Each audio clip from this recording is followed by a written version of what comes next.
Percentage निकाला जाए तो वो उंगलियों में गिने जाते हैं जो शुक्र करने वाले लोग। शुक्र इसकी अल्लाह तबारक व तआला ने फरमाया तुम अगर शुक्र करोगे लइन शकरतुम लअज़ीदन्नकुम, मैं ज्यादा दूंगा, वलइन कफरतुम इन अज़ाबी लशदीद, और अगर तुम नाशुक्री करते हो मेरी नेमतों की तो फिर समझ लो कि मेरा अजाब बहुत ही सख्त है। अल्लाह अज़्ज़ा व जल इस चीज को सख्त नापसंद करता है कि उसकी नेमतों का कोई नाशुक्री करे। इसीलिए मेरे अजीजों, अल्लाह के हबीब सल्लल्लाहु तआला अलैहि वसल्लम जब दुआ करते थे तो यूं ही अर्ज करते थे कि मौला तू अपने शुक्रगुजार बंदों में मेरा शुमार फरमा।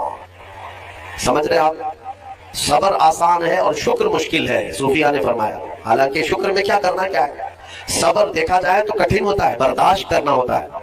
मुसीबत आई खामोश रहना है, किसी चीज की कमी हो गई खामोश रहना है, यही तो सब्र है। गुनाह की ख्वाहिश हुई लेकिन नहीं किया, यही सब्र है। सब्र देखा जाए तो मुश्किल है, लेकिन सूफिया कराम फरमाते हैं सब्र से ज्यादा मुश्किल शुक्र है। शुक्र है वो कैसे? कहा कि इसलिए कि जब खुशियां आती हैं तो आम तौर पर इंसान हर चीज भूल जाता है, उसे याद ही नहीं रहता कि देने वाले का मुझे शुक्र बजा लाना चाहिए, भूल जाता है। यही तो हमने देखा है। आप थोड़ा सा तजजिया करके देख लें अपनी जिंदगी में, थोड़ा गौर व फिक्र करके देख लें। हमारे घरों में भी जो कुछ भी एक्टिविटीज होती हैं, जो मामूलात चलते हैं, अगर घर के अंदर कोई मुसीबत आई तो आप फातिहा करवाएंगे, कुरान पढ़वाएंगे। मैयत हो गई तो क्या करेंगे? सबसे पहले कुरान पढ़वाते हैं। किसी की बीमारी हो गई, नज़ा का वक्त आया, किसी को बुलाया, कुरान पढ़वा रहे। बहुत सख्त बीमार है, पानी पढ़ करके फुकवा रहे। ये सारी मुसीबतों के वक्त आप कुरान या इबादत की तरफ जा रहे हैं, सजदा कर रहे हैं। लेकिन कभी शादी हो रही है घर में, बच्चे का अकीका हो रहा है, वलीमा है, मंगनी है, इन सब मौके पर जो खुशियों के हैं, कब कुरान खानी होती है, कब कुरान पढ़ा जाता है? क्या रब्बे दुल जलाल की बारगाह में पहले से कोई शुक्राने की महफिल होती है?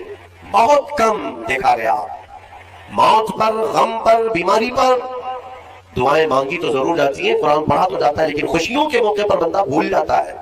इसीलिए सूफिया इकराम ने फरमाया शुक्र जो है ये मुश्किल है, और मुनाफिक शुक्र नहीं कर सकता। ये मोमिन को अता की हुई नेमत है शुक्र करना। शुक्र कैसे करेंगे आप? शुक्र के बहुत सारे तरीके हैं। सिर्फ ये नहीं है कि जुबान से कह दिया अल्हम्दुलिल्लाह, बल्कि तुम्हारे हाथों पैर भी शुक्र बजा लाते हैं, तुम्हारी जुबान भी और तुम्हारा दिल भी। तीनों तरीके हैं शुक्र के। किसी की जुबान चलती ही नहीं तो क्या वो शुक्रगुजार नहीं है? लेकिन अगर अल्लाह रब्बुल इज्जत के हवाले अपने आप को कर दिया, दिल से वो कहता है कि मौला मेरा कुछ नहीं, सब दे रहा है, वो दिल से कह रहा है, उसके दिल का शुक्र है। वो हाथ और पैर अगर इबादत के लिए उठाता है तो ये हाथों और पैरों की तरफ से अल्लाह का शुक्र है, और फिर जुबान से अगर कहता है तो ये जुबान का शुक्र है, अल्हम्दुलिल्लाह। और मेरे अजीजों, अल्लाह तबारक व तआला को शुक्र ही पसंद है, और शुक्र का जो सबसे बेहतरीन लफ्ज है वो क्या है? शुक्र करने का अल्लाह का सबसे बेहतरीन लफ्ज क्या है? अल्हम्दुलिल्लाह। यही है ना?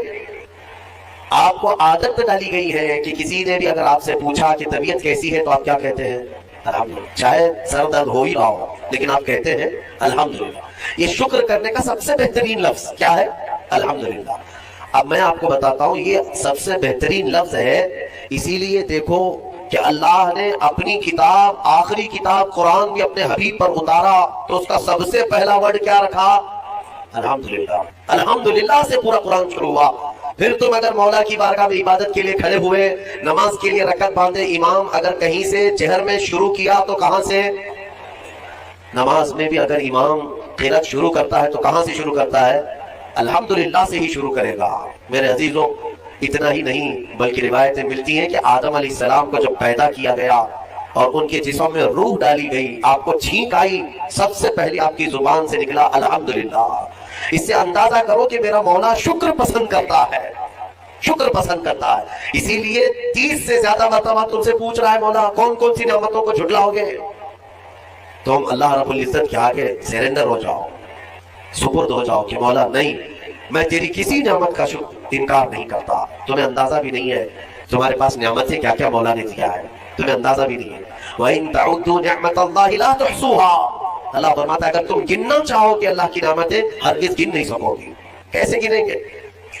एक बुजुर्ग ने लिखा है कि अगर कोई तय कर लिया توجہ چاہتا ہوں، شیخ سعدی رحمۃ اللہ علیہ کے حوالے سے یہ بات ملتی ہے، کسی نے طے کر لیا کہ میں اللہ کی ساری نعمتوں کا شکر بجا لاؤں گا، اس نے جو بھی میری نعمتیں دی ہیں سب نعمتوں کا میں شکر بجا لاؤں گا.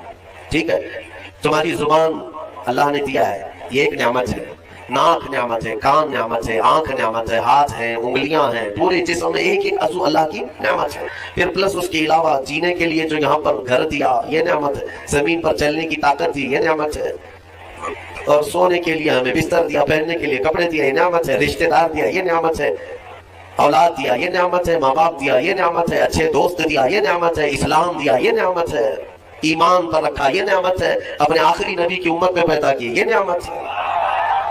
یہ ہزاروں نعمتیں. لیکن اگر تم چلو طے کر لیتے ہو کہ میں اللہ کی ساری نعمتوں کا ایک ہی بات دیگر شکر بجا لاؤں گا، اے اللہ تو نے مجھے زبان دی الحمدللہ، تو نے مجھے ناک دی الحمدللہ، سب نعمتوں کا شکر کرنے کا اگر کسی نے ارادہ کر لیا تو شیخ سعدی فرماتے ہیں تو پہلے وہ بیٹھ جائے، اس کو اللہ نے جو سانسیں دی ہے نا یہ سب سے بڑی نعمت ہے. ایک سانس اندر جاتی ہے یہ نعمت، سانس باہر نکلتی ہے یہ نعمت. اگر تم نے سانس لے لیا نکلی نہیں باہر تو ختم ہو گئی تمہاری زندگی، اور سانس نکلی اندر لے نہیں پا رہے ہو یہاں پر بھی زندگی ختم. سانس لینا ایک نعمت، سانس باہر چھوڑنا یہ ایک نعمت. شیخ سعدی فرماتے ہیں اور ہر سانس نہیں ہوتی ہے، پرانی سانس نہیں آئے گی، پھر ہر سانس نہیں ہے تو ہر سانس کے بدلے ہی تم اگر الحمدللہ کہتے رہ جاؤ گے تو زندگی گزر جائے گی سانسوں کے شکر پر، باقی نعمتیں ویسی ہی رہ جائے گی. صرف سانسوں کے شکر پر تو زندگی گزر جائے گی. میرے عزیزوں اندازہ بھی نہیں کر سکتے کہ اللہ نے کون کون سی نعمتوں سے نوازا ہے. تمہیں پتا ہے میں ایک مرتبہ اس چیز کو بھی پڑھا تھا کہ اگر تمہیں سانس خرید کر کے لینا پڑ جائے، ہاسپٹل میں جا کر کے دیکھو آکسیجن کا ایک سلنڈر جو کبھی مریضوں کو لگایا جاتا ہے کتنی قیمت کا ہوتا ہے، دن بھر میں وہ کتنے سلنڈر سانس کھینچتا ہے.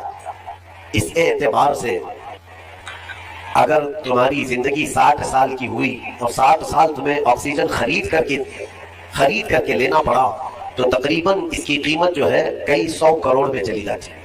ایک اندازے کے مطابق 50 سے 60 کروڑ کا آکسیجن تمہیں لگ جاتا ہے.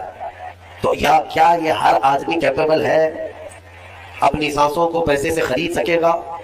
اور رب ذوالجلال نے تمہارے لیے اتنی آسانیاں کی ہیں کہ سانس ایسا نہیں ہے کہ فلاں شہر میں ملتی ہے جا کر کے لائیں اور پھر کھینچے. تم جہاں ہو تمہاری ناک کے قریب ہوائیں کیا ہے.